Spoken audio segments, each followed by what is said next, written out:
안녕하십니까. 호스피스의 역할과 자세 중 이번 시간에는 세 번째 시간으로 아동 호스피스에 대해서 알아보도록 하겠습니다. 이번 시간의 학습 목표는 1.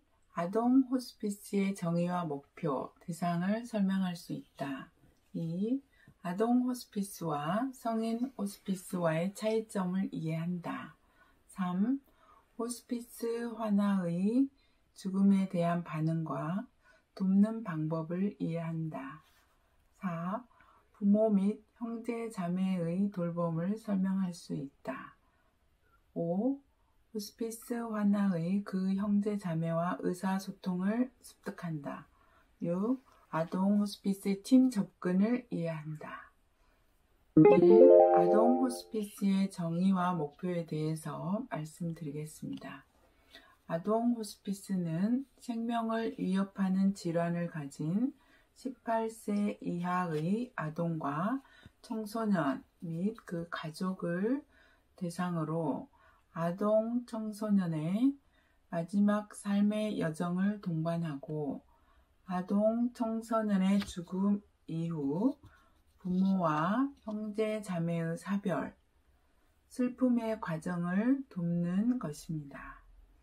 아동 호스피스는 환아와 그 가족의 총체적 고통을 경감시켜 드림으로써 삶과 죽음을 잘 통합하도록 돕고 아동 청소년의 죽음이 유가족 구성원들의 사별, 슬픔을 잘 치러갈 수 있도록 돕는 것을 목표로 합니다.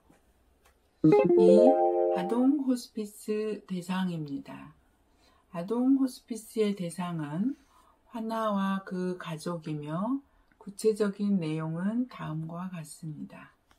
연령은 만 0세에서 18세이며 질환으로는 생명을 위협하는 질환인데 암, 선천성 기형, 심근경색 질환, 심맥관계 질환, 대사성 질환, 유전 질환, 에이즈이며 예후는 평균 1년 반 정도이나 그 이상인 경우도 많습니다. 3. 아동 호스피스와 성인 호스피스의 차이점입니다. 하나의 측면을 먼저 말씀드리겠습니다. 아직 발달 단계에 있기 때문에 아동 환아는 삶, 죽음, 질병, 건강 등에 대한 이해가 많이 부족합니다. 2. 아직 삶을 충분히 살아보지 못했습니다. 3. 말을 통해 자신의 욕구나 감정 등을 충분히 표현할 수 없습니다. 4. 부모나 자신에게 소중한 사람들을 보호하려는 성향이 있습니다. 두 번째, 가족 측면입니다. 환아의 질병에 대한 정보를 환아에게 잘 알려주지 않으려고 합니다. 환아를 살리기 위해 할 수 있는 모든 방법을 다 해보려고 합니다. 환아 이외의 다른 형제들을 어떻게 돌보아야 하는지 혼란스러워합니다. 또한 치료가 장기화하는 경향이 있기 때문에 경제적으로 매우 어려움이 있습니다. 또 집에서 돌보는 것보다 병원에서 돌보는 것이 낫다고 생각을 합니다. 환아를 돌보는 부담을 덜고 싶어 합니다. 3. 전문인 측면입니다. 1. 부모, 형제, 자매를 보호하려 한다. 2. 환아의 생명을 구할 수 없는 것에 대한 실패감을 느낍니다. 3.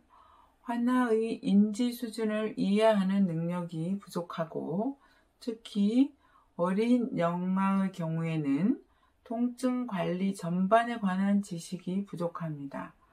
또한 환아의 죽음 후에 자녀, 형제, 자매, 사별 상담을 하는 것이 어렵습니다. 네 번째, 기관의 측면입니다. 1. 환아를 돌보는데 전문 인력이 많이 투입되어야 합니다. 2. 환아를 장기간 돌보아야 하는 경향이 있습니다. 3. 특별한 전문 지식과 기술이 요구됩니다. 4. 입원 기준을 설정하는 일이 어렵습니다. 네 번째, 호스피스 환아의 죽음에 대한 반응과 돕는 방법에 대해서 알아보겠습니다. 1번, 아동과 청소년의 일반적인 죽음 인식 발달입니다. 대부분의 아동은 만 3세경에 죽음에 대해 인식하기 시작하여 만 10세경에 죽음의 5가지 속성에 대한 이해력이 확고해집니다. 아동의 경우 애도의 핵심은 분리에 대한 정서 반응입니다.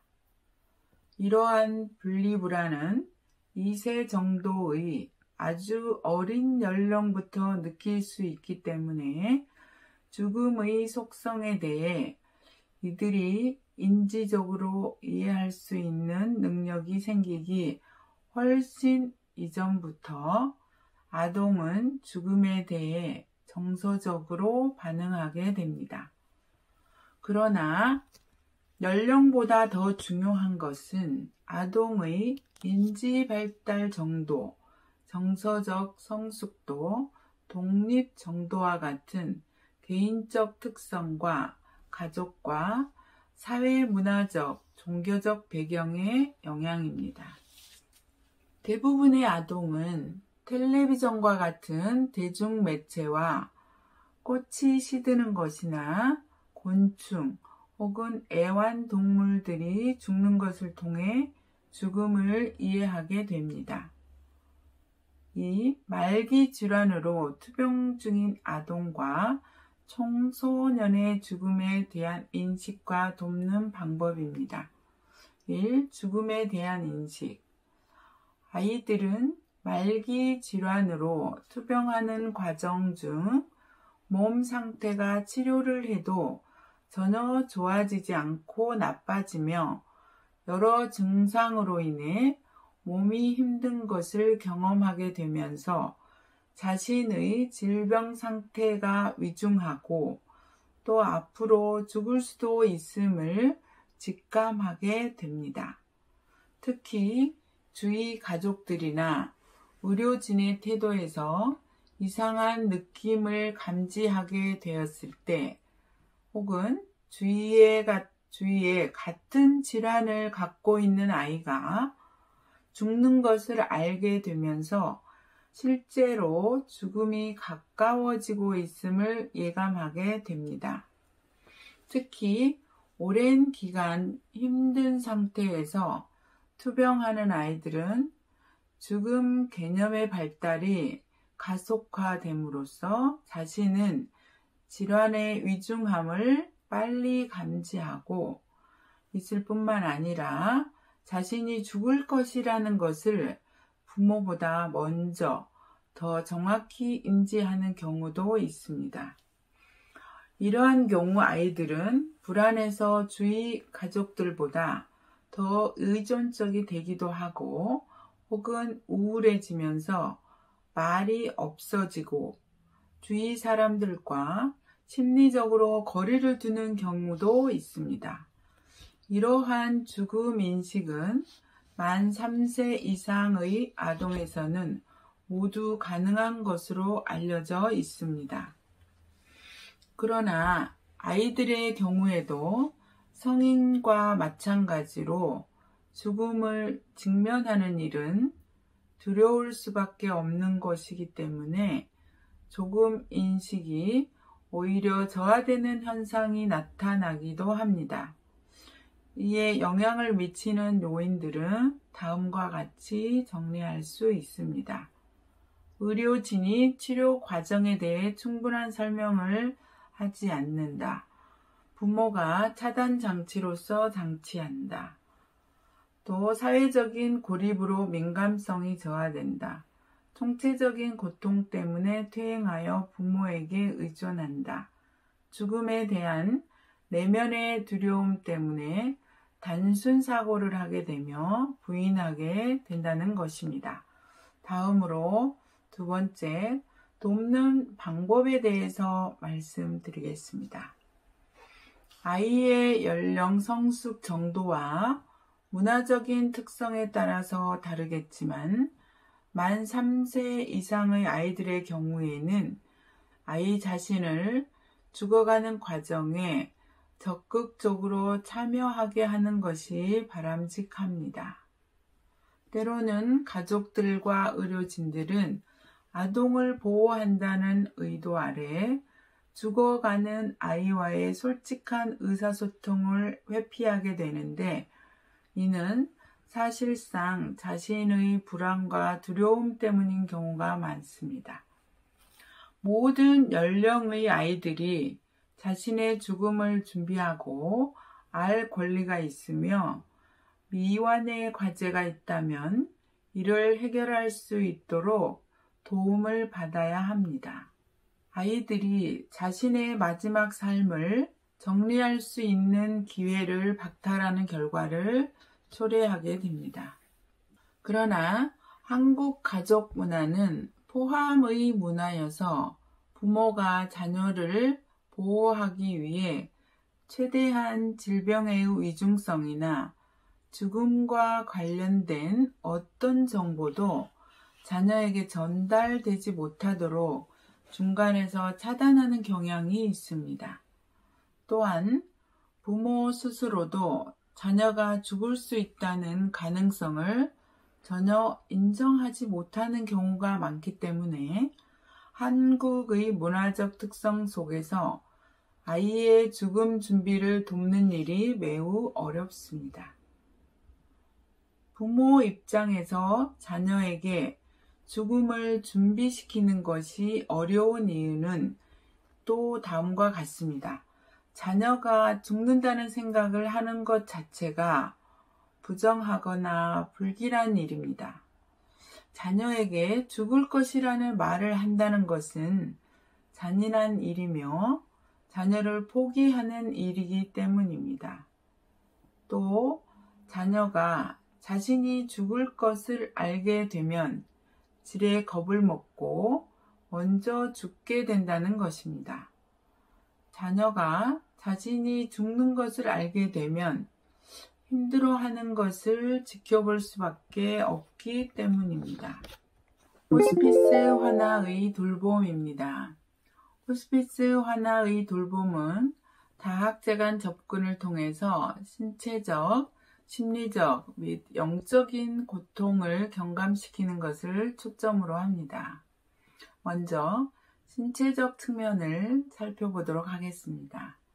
신체적으로 통증이나 기타 불편감을 유발하는 다양한 신체 증상이 가능한 한 최소화하도록 돕는 것입니다.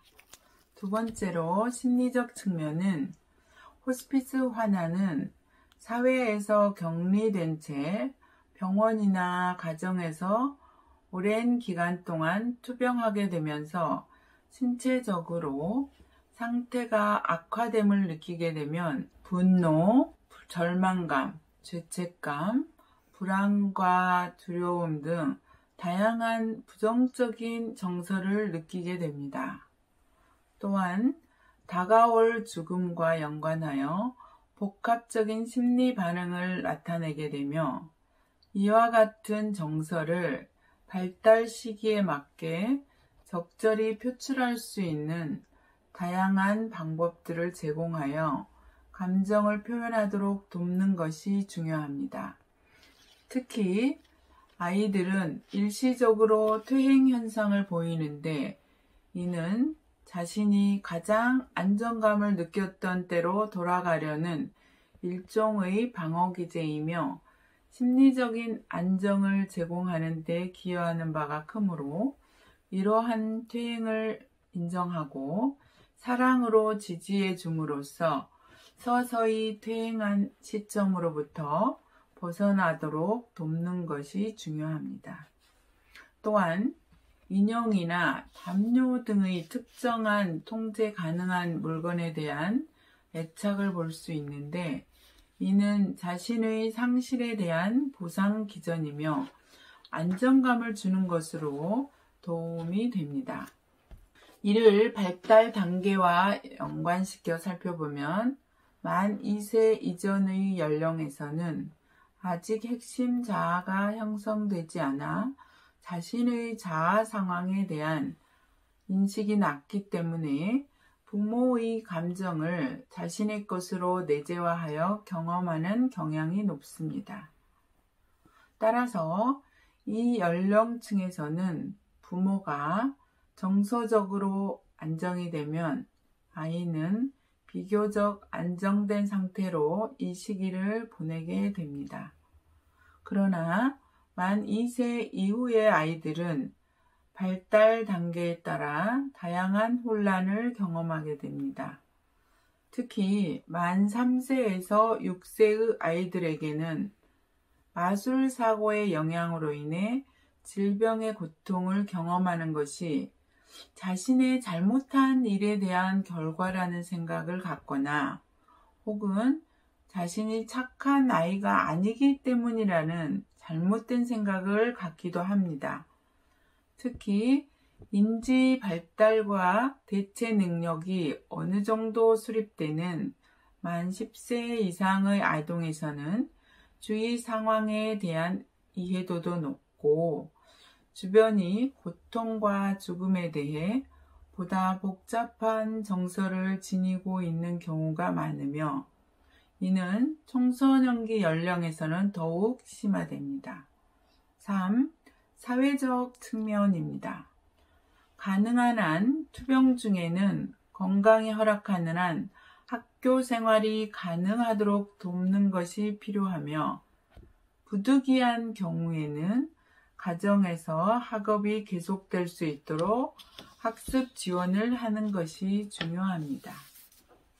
또한 친구들과의 관계나 선생님과의 관계가 지속될 수 있도록 미리 교사와 상담을 하거나 학교에서 교육을 통해 다른 학우들을 준비시켜 둘 수도 있습니다.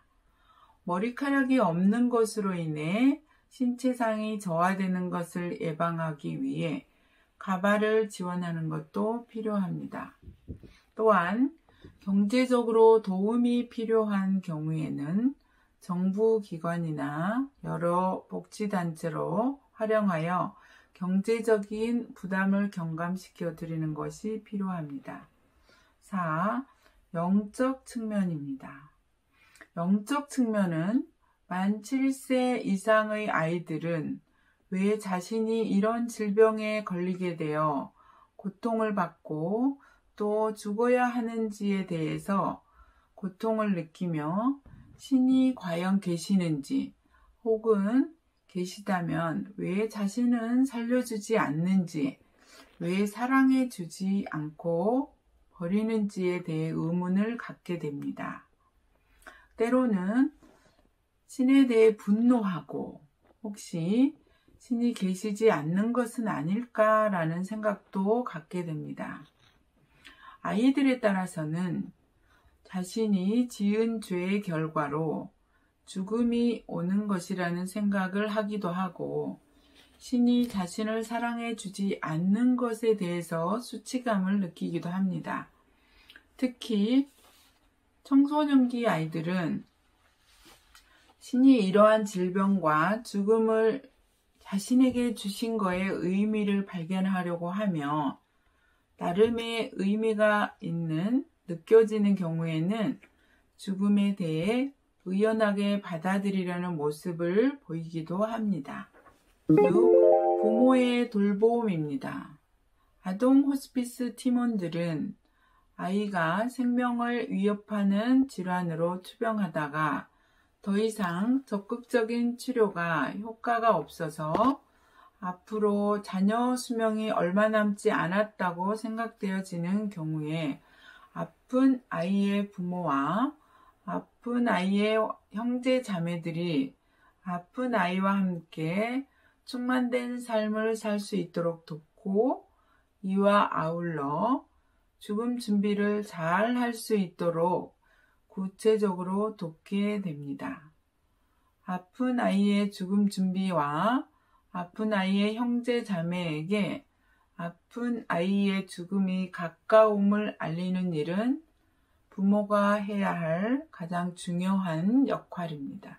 따라서 호스피스 팀원은 먼저 부모가 자녀의 죽음을 받아들일 수 있도록 돕는 것입니다. 그런 후에 아이의 발달 수준에 맞는 죽음 준비와 교육을 할 수 있도록 부모를 준비시켜 드리게 됩니다. 때로는 호스피스 팀원들이 아픈 아이나 아픈 아이의 형제 자매들의 죽음 준비를 직접 도와야 할 경우에는 부모의 동의하에 직접 개입하기도 합니다. 자녀의 죽음 준비는 부모가 자녀의 죽음 가능성을 인식하게 되었다 하더라도 자녀의 죽음 준비 교육을 듣게 하는 일은 그 시기가 적절히 선택해야 하는 분별력이 요구됩니다. 부모와 지속적으로 만나면서 대화를 나누다 보면 부모에게 자녀에 대한 죽음 준비 교육을 들어야 할 시점이 포착이 되고 부모들은 자녀가 앞으로 죽을 것이라는 생각을 하게 되면 무력감에 빠져서 이제 더 이상 해줄 수 있는 것이 없다는 생각을 할 수가 있습니다. 이럴 때 부모에게 삶의 마지막 여정에 있는 자녀에게는 부모의 절대적인 사랑과 도움이 필요함을 인식시켜 드릴 필요가 있습니다. 자녀가 이 세상에 태어나서 사는 동안 부모의 절대적인 돌봄을 필요로 해왔듯이 죽는 과정에서 부모의 안내를 통해서 이 세상을 마무리하고 새로운 세상으로 떠나갈 수가 있는 것이기 때문입니다. 아이가 죽음의 과정에 진입되어 있거나 혹은 진입할 것이 비교적 확실히 되는 경우에는 가능한 한 존엄성을 유지하고 평안한 상태에서 죽음을 맞이하도록 돕기 위해서 가족이 함께 할 수 있는 공간을 선택하도록 독려하고 만약에 심정지가 왔을 때도 심폐소생술을 하지 않겠다는 것을 미리 결정해 놓도록 도움을 드립니다. 부모로서 이런 결정을 내리는 일은 가장 힘든 일일 수가 있습니다. 따라서 충분히 지지해 드리면서 서서히 숙고해 나갈 수 있도록 도움을 드려야 하며 부부간에 충분한 대화를 거치도록 도와야 합니다. 무의미한 연명치료의 중단의 범주에 대한 부분은 각 대상자에 따라 다를 수 있으므로 개별화된 접근을 통해 충분한 상담을 거쳐 최종적으로 결정을 하도록 도움을 드려야 합니다.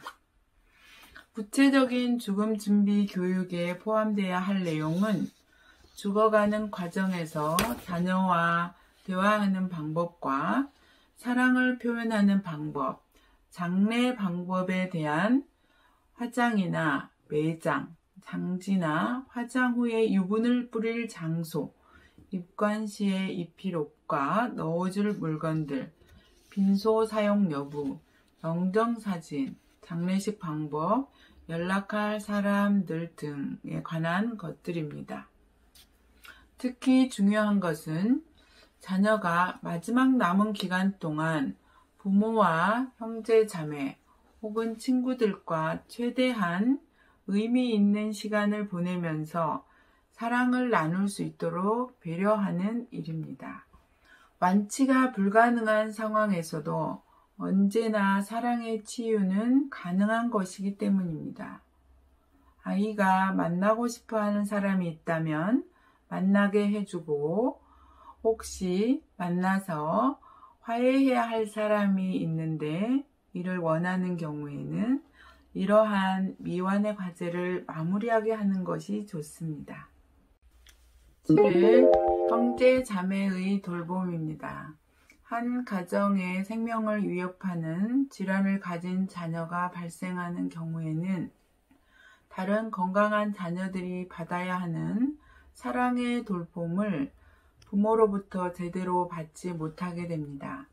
아이들은 아직 아동 청소년으로서의 발달 단계상에 있기 때문에 그때그때 발달기에 맞춰 받아들여야 할 돌봄이 있게 됩니다. 이러한 상황에 대해서 부모에게 충분히 이해시켜 드려서 가능한 한 범위 내에서 건강한 형제 자매를 돌보는 배려를 하도록 합니다.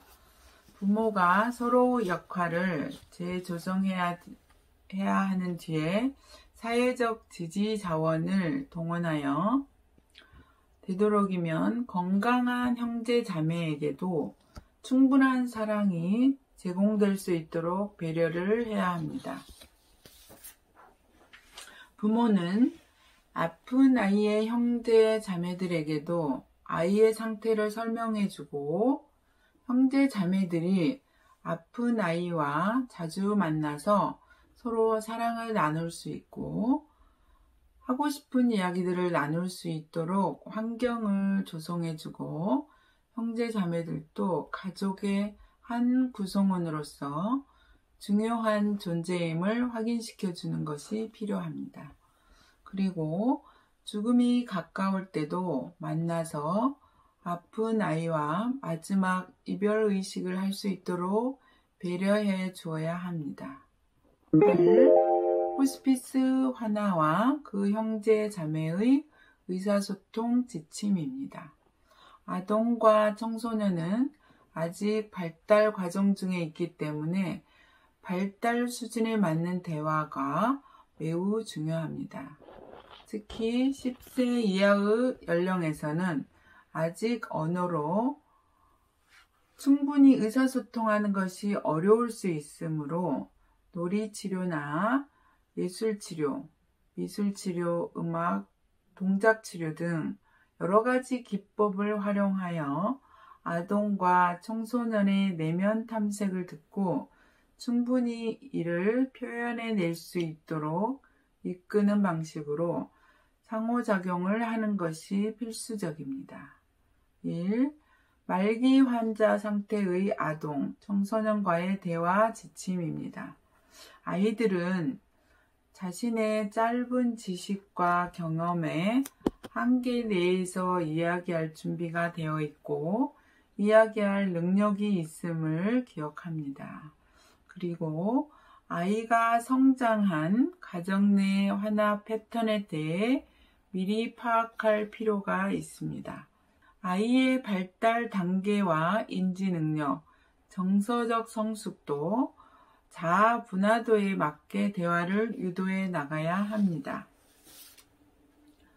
그들이 사용하는 언어로서 대화하여야 하며 아이의 상징적 언어에 대한 이해력과 비언어적인 표현에 대한 관찰력과 통찰력이 있어야 합니다. 아이들은 솔직하게 이야기를 합니다.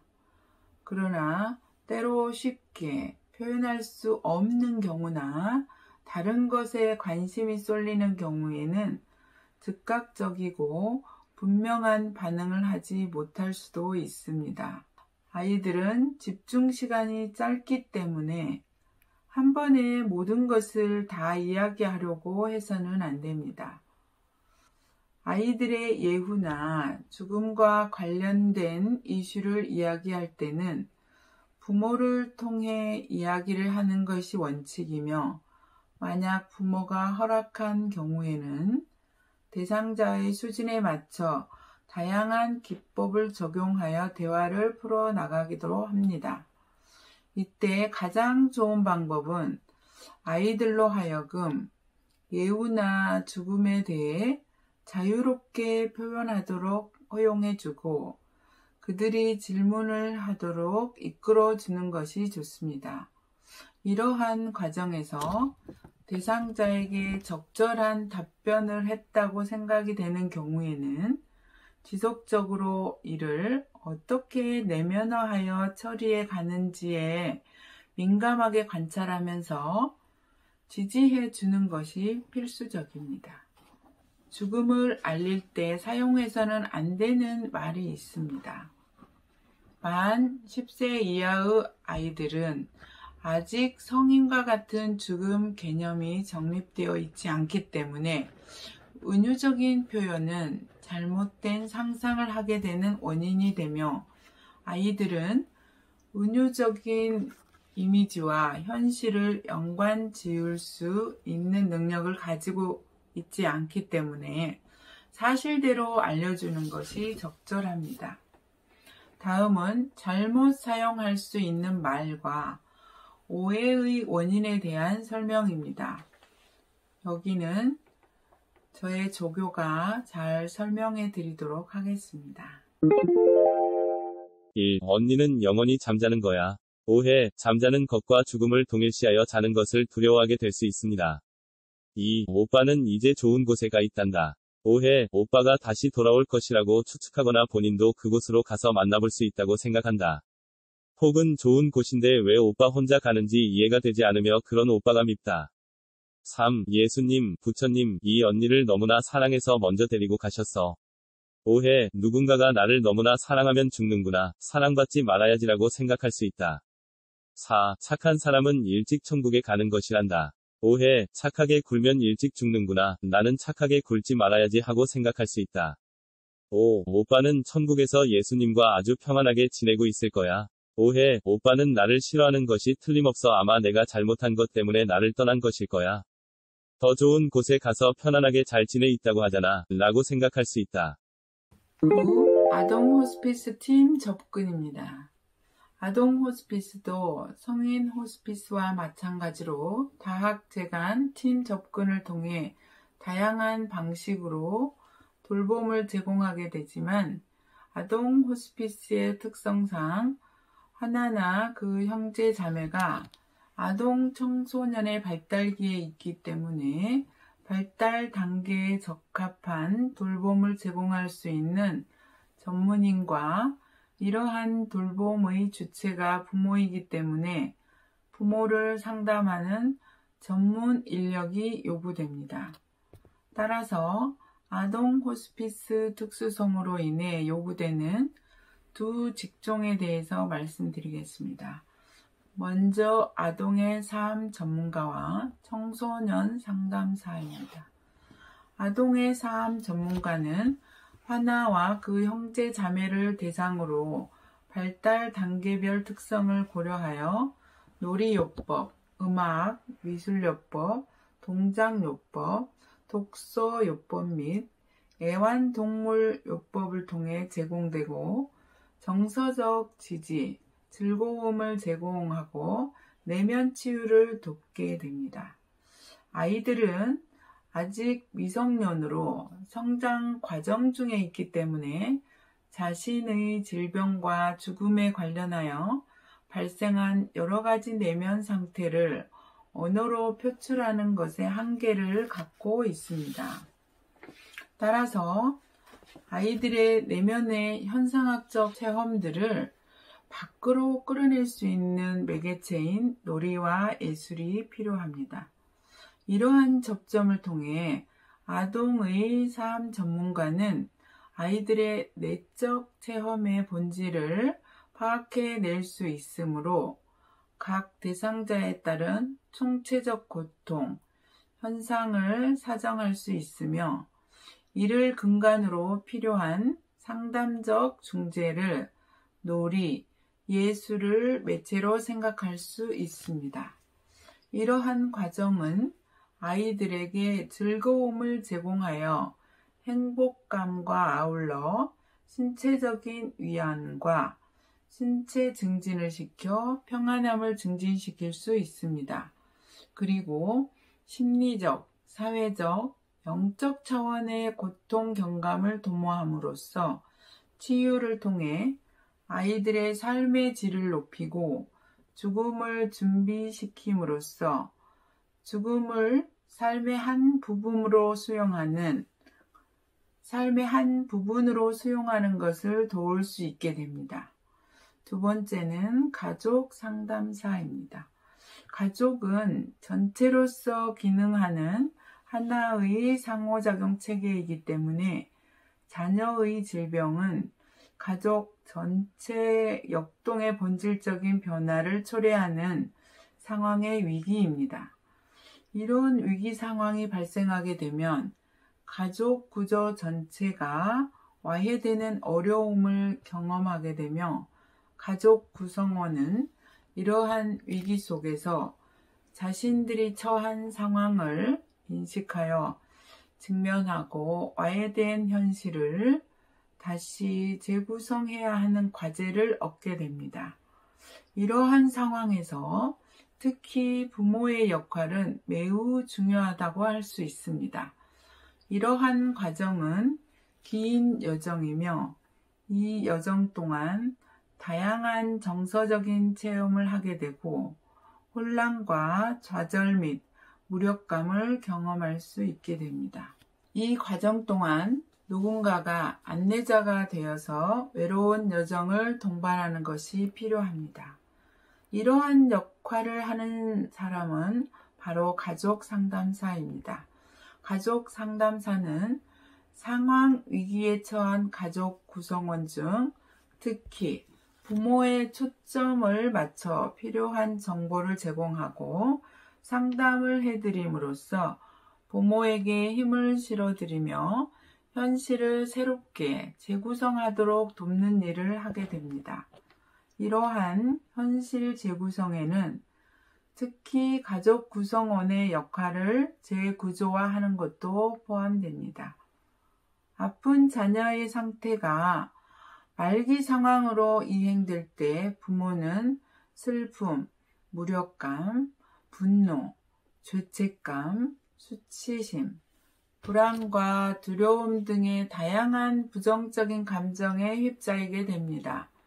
이러한 때에 가족 상담사는 부모가 경험하는 다양한 부정적인 감정을 수용해드리고 강점을 찾아서 극대화할 수 있게 격려함을 통해 내면의 힘을 찾아서 어려운 여정 속에서도 용기를 갖고 자녀를 돌보며 자녀에게 죽음이 임박했을 때 아이가 전엄성을 유지한 채로 죽음을 맞이할 수 있도록 돕습니다.